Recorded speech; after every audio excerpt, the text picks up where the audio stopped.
This is the Hidden Killers Podcast with Tony Brueski. Featuring defense attorney, Hidden Killers daily contributor, and host of the Defense Diaries podcast, Bob Motta. There's a lot of other people named in this affidavit. Some we even have named. Yeah, named. And we even have some where it talks about one talking to their sister and admitting involvement in the murder, professing details that no one else would know. Two of his sisters. Yeah, that no one else would know. Right. So these people right now, they're as of this recording, are out there. They're free. Is this, I mean, are we going to see some new arrests made here, or is this still going to be digging in? We're going to stick with our story with Richard Allen, or are they going to look at charging more people? Because this is pretty damning with what we're looking at here for some certain people. It's incredible. Yeah. Dude, like, you know, and I know you're just starting to dig into that bad boy, and your mind, Tony, is going to be blown, because it's not just the one guy. Yeah. It's like every single guy that they talk about, they come with receipts. Yeah. Like, as soon as I read it, I'm like on these guys' Facebook pages, right? Yeah. And I'm like, all the Odinism stuff is still there. Like, dude, just when you get all the way through it, and it's a long read, my friend. Yeah. So I understand why you haven't gotten through it. We're busy guys. But when you get the time late at night, when you're trying to fall asleep and you want to have a nightmare, you go ahead and read that thing. And it's stunning. It really is. And just like people are wanting to dismiss it, but I just keep trying to make people understand this isn't. There is definitely defense lawyering in it, because I think that they did take advantage of the situation and laid out their case when they otherwise wouldn't be able to. Because typically, as we know, we're typically getting the state's theory of the case when we get PCAs, and that is what floats out in the public up until trial. It's a huge advantage for the state. The defense is trying to offset that, which is like, as a defense attorney, I respect it. Do I think that they went too far afoot with the descriptions of, you know, what they believe happened at the crime scene? Yes, I do. I think that was unnecessary. I think that my fear is that they went so far afoot with that they potentially may have turned the judge against them again. Yeah.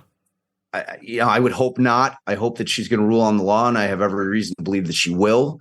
But, you know, if it's close in that decision, whether or not when she pulls out Liggett's lies, which I am very confident they are going to get established, because I don't know what he's going to say, because these are coming from written police reports. Yeah. Where people said something different than what he wrote in the affidavit. And I'm not talking minute details. I'm talking substantial details. Yeah. But like, when they pull those lies out, you know, if the judge is upset and she's on the fence, if she's upset about the way that they went about this, I think she's going to kick it down the road. I don't think that she'll suppress, you know, because and she'll have a base. She'll say, because that is left to the judge's discretion, whether or not she believes that there's enough probable cause for the warrant to survive. So, you know, that's the whole other part of it. And so if you follow the case, the last hearing, when I can't remember if it was June or July, I should look that up really, because they keep saying that. I should really just look up when I was there. But this bombshell dropped that Richard Allen had confessed 2 to 3 times over a recorded jail call to his wife that he had killed the girls. And the defense at that point did not deny it. Okay. They let it stand. So in this motion, they address it, the confession. Now, the way that they did it, again, they took liberties. Okay. Because it turns out that 2 of the sergeants that were guarding him at the prison, Westville prison, where he's at, are Odinists.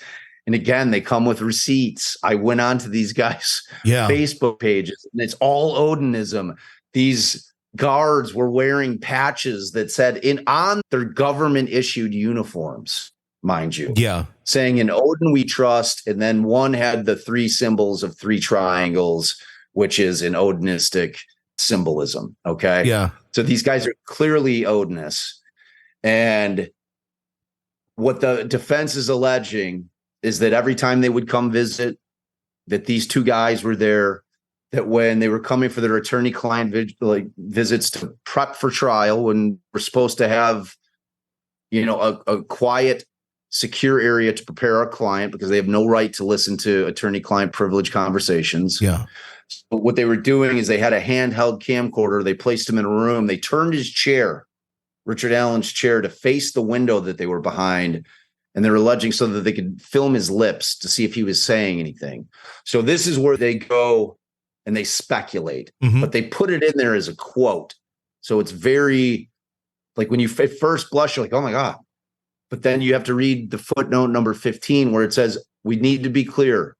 This is not what Richard Allen said to us, but we're assuming that had these gentlemen not been there watching every move, every word that's said, that this is what he would have said to us, which is what I just said, that essentially they say, hey, these guys told me that if I don't tell my wife that I killed these two girls, that they're going to kill my wife and family. Oh my God. So I mean that is like mind blowing, right? I mean, that's insane. And the scary part of all this is, like you said, there's receipts for a lot of these things. It's not just this wild defense story that someone is making up, like Corey Richin saying it's a fake book, or like this is like, oh my God, this might all completely add up. Yes, exactly. And so, but what they do say that he did say is that he would mumble, like when they would come in, he'd say, like, so they're claiming that he didn't actually say those words, but that he did say, is my wife alive? Is my family alive? Is my wife okay? Is my family okay? So it's like, you don't have to take, because the way that you look at that is, because at that hearing that I was at where the bombshell dropped about the confessions, okay, one of the things that the judge did rule on is she put a restraining order against the prison. They're not allowed to film him. So you had a couple of months after the fact to where they're doing jail visits. You have to wonder, I mean, of course, if they're not filming, that doesn't mean that they're still not present and lurking within earshot, to where Richard Allen still would not feel comfortable saying it. Because frankly, if that's true, he's got to be worried that they're going to kill him somehow, like, and make it look like a suicide.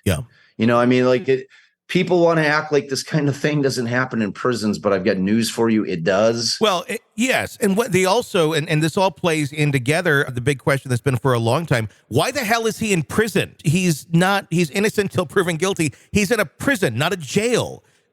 I know. That doesn't make any sense. Their claim is that the Carroll County jail was not secure enough for them to keep him safe.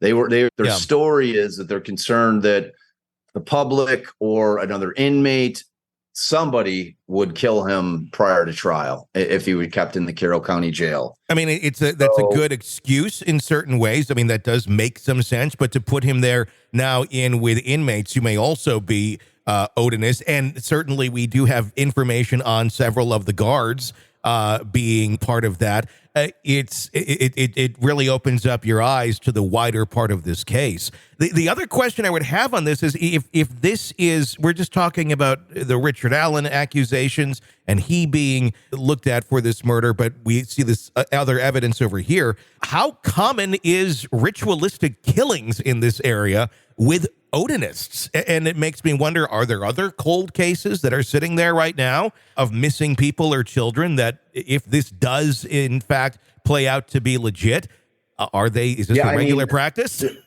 That's what the pushback, like, that's what people are like having a hard time wrapping their mind around. There's odinists in rural Indiana. Well, that's exactly the types of areas where these kind of things happen. Yeah, that or rural Idaho. In terms of like, the only thing that I've seen is that there were two young girls that were burned up in a house fire that they know was arson that happened within 3 months of this.